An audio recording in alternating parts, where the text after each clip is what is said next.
Po again mga kababayan, ma'am sir. So this is John Parenda, Filipino channel po ang inyong lingkod.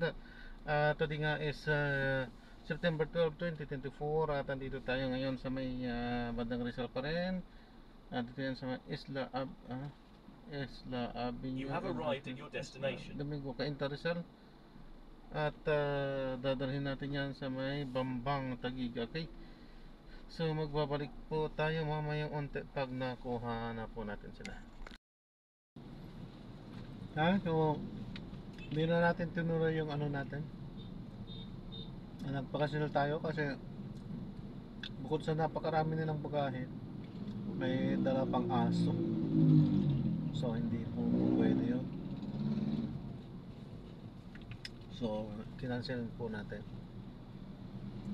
So wala pa namang booking. So tama na muna yan.